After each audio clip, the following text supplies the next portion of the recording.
আমাদের জীবনে কষ্টকে আমরা সাধারণত শত্রু মনে করি, কিন্তু যদি বলি এই কষ্টই হতে পারে আমাদের সবচেয়ে বড় সাফল্যের পথ।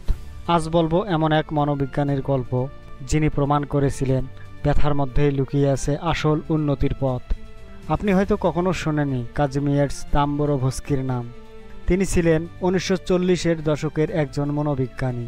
ভিয়েনার ফ্রয়েডের সময়কার নামকরা মনোবিজ্ঞানীদের সঙ্গে পড়াশোনা করেছিলেন, মানসিক রোগীদের সঙ্গে কাজ করেছিলেন, গবেষণা করেছিলেন। শুধু গবেষণায় নয়, দ্বিতীয় বিশ্বযুদ্ধের সময় তিনি যোগ দেন পোলিশ রেজিস্ট্যান্সে, আর সেখানেই তিনি বন্দী হন, অমানবিক নির্যাতনের শিকার হন, আর সেই সময় হারান তার প্রিয়জনদের অনেককে। এই ভয়াবহ অভিজ্ঞতাগুলো তার গবেষণাকে গড়ে তোলে এক অনন্য যাত্রা। বিশেষ করে ব্যথা আর ট্রামা নিয়েছিল তার বিশেষ গবেষণা। তিনি তৈরি করেন এক অনন্য তত্ত্ব, যার নাম পজিটিভ ডিসইন্টিগ্রেশন। তার মতে জীবনে মানসিক কষ্ট, চাপ আর দুঃখ এগুলো এড়িয়ে যাওয়ার জিনিস নয়, বরং এগুলোই আমাদেরকে নিজেদের সীমাবদ্ধতার মুখোমুখি দাঁড় করায়, আর সেখান থেকেই জন্ম নেয় সত্যিকারের উন্নতি। তখনকার পশ্চিমা মনোবিজ্ঞান বলেছিল সুখী হও, আত্মসম্মান বাড়াও, কিন্তু তখন দাম্বরোভস্কি বলেছিলেন না, জীবনে কষ্টও দরকার। ব্যথার ভিতরেই লুকিয়ে আছে বেড়ে ওঠার শক্তি। তার কাজ সেই সময় তেমন পরিচিতি পায়নি, কারণ পূর্ব ইউরোপ আর পশ্চিমা বিশ্বের মধ্যে ছিল তখন রাজনৈতিক ও সাংস্কৃতিক বিভাজন।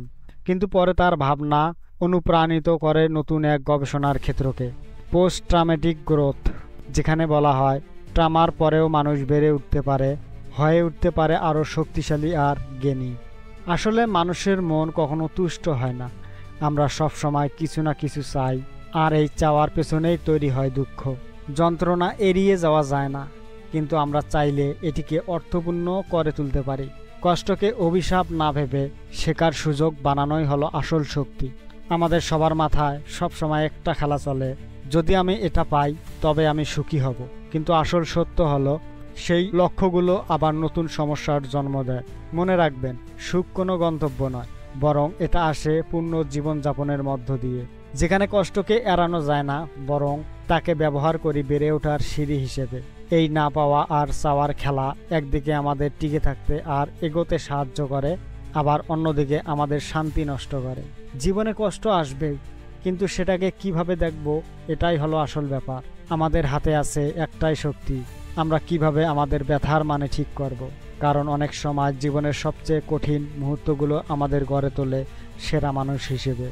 এই গল্পটি বলার উদ্দেশ্য হলো, আমাদের মাঝে অনেকেই আছেন যারা সমস্যায় পড়ে কষ্টে ভেঙে পড়েন। কেউ কষ্ট এড়িয়ে পালাতে চান, আবার কেউ সেই কষ্টের ভিতরেই লুকিয়ে থাকা শিক্ষা খুঁজে পান।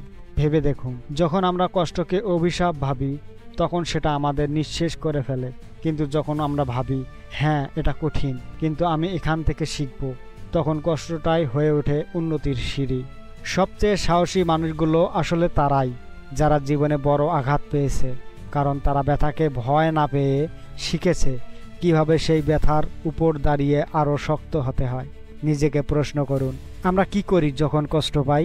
আমরা কি দোষারোপ করি, হাল ছেড়ে দেই, নাকি বলি হ্যাঁ আমি কষ্ট পাচ্ছি, কিন্তু এই কষ্ট আমাকে আরও ভালো মানুষ বানাবে? কষ্ট আমাদের ভাঙতেও পারে, আবার গড়তেও পারে। শেষ পর্যন্ত সিদ্ধান্তটা আমাদেরই হাতে। আজ এ পর্যন্তই। ভালো লাগলে একটি লাইক দিবেন, আর চ্যানেলটি সাবস্ক্রাইব করে রাখতে পারেন এমন কন্টেন্ট পাওয়ার জন্য।